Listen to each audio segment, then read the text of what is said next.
U toplim domovima vani je prekrasan sunčan dan, ali poprilično hladnjikav. Dakle, čestitke i aplauz je emisija koja već dugo ide na valovima Svid radija.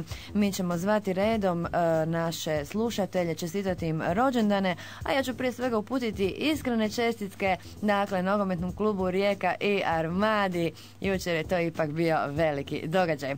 A neću obratiti pažnju na mrke poglede, nego samo na one dobre i dobronamjerne.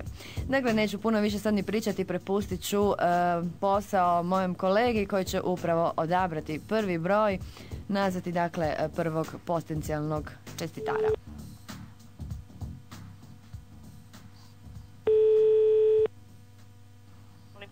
Dobar dan, ja bi trebala Bernarda Šebelju. Samo moment, a ti ga treba uprositi? Hvala lijepa. Sanda ovdje. Samo moment. Hvala.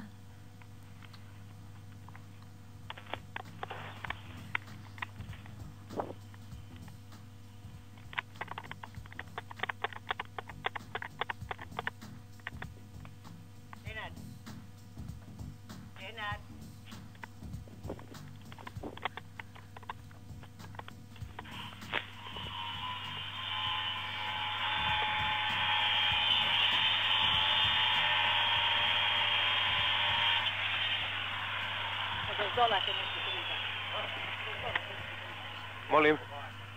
Halo. Halo, dobar dan. Dobar dan. Bernard. Je. Bernard, ja se ovako ispričavam, možda nije baš neki trenutak, nedjelja ujutro. Jeste? Ali ja sam eto tako uspjela doći do broja telefona. I ja sam, možemo na ti? More, apsolutno. Može. Samo ne znam s kim razgovaram. Sanda ovdje. Sanda? Da, mi se baš ne znam osobno, ali sam ja tebe uočila, primijetila u teretani Škorpion. Aha. I tako, eto, dobila sam broj telefona, pa sam imala potrebu se malo čuti sa tobom. Ne znam koliko ti je to sad nezgodno, meni užasno neugodno, ali eto. Ni najmanje, ne mora ti biti. Ne mora mi biti. Odlično. A tako, eto, mislim, zvat onako, ljude nedeljom nije baš nešto kao pristojno. Jesam te prekinula u nekom poslu? Pa slušaj, Bruselica radi, ali nije uopće problem. Nije problem, da. Ja sam inače iz Marčelja, tamo živim. A iz Marčelja? Aha. Šta? A kada si onda, kako da ti ja ne znam? Ne znam. Nisam u Škorpionu primijetio nijednu poznatu žensku osobu. Kako to misliš? Šta si ti tamo? Ti si isto tamo?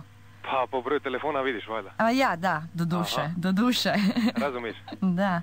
Šta si mislila da je to negdje kaštak? Pa nisam zapravo puno ni razmišljala, više sam razmišljala o tome šta ćeš reći kad te nazovem. Niš neću reći. Niš. Hvala lipa, monotoniju prekinuti. Niš, možemo onda na kafe ili tako nešto. A zašto ne, apsolutno. Može? Može. Dobro. Čuj. Reci.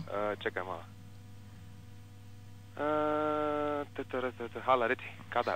Ovako, slušaj, ja bi, ne znam, kad si slobodan, si danas slobodan ili... Na večer. Na večer, može.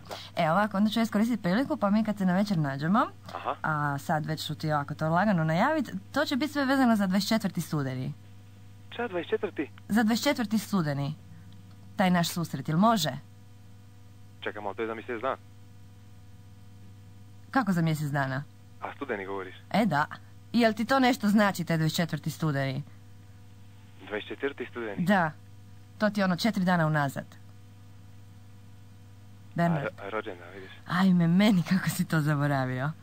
Vidiš ti to malo.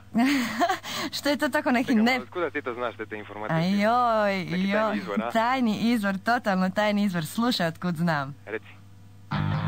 Svid radio. Bernard. Aha. Nije nešto oduševljeno taj aha zvučao.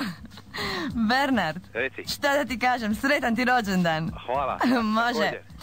Kad mi bude. A? Kad mi bude. Apsolutno. Slušaj me, dakle, jutarnja ekipa Svid radi od srca ti želi sretan rođendan. A imamo jednu poruku. Reci. Za tebe, dakle, glavni i odgovorni krivci. Zvonimir Beranić. Ništa, slušaj pomalo, idemo iz početka. Glavni i odgovorni krivci za sretan tebi rođendan, dakle, jesu veseli dvojac s kormilarom. Bernard. S kojim kormilarom? Sad, to ti moraš sve znat. Španjicem možda. Poruka je takva, ja ne ulazim u detalje. Aha. A svejedno, ako se sretnemo, možemo na kafe. Apsolutno. Dogovoreno? Dogovoreno. Ajde, odi dalje pilit. Zašto se hodi? Može. Ajde, bog. Eto, pomalo možda i okrutno, ali mi idemo dalje. Dobre želje su uvijek dobrodošle.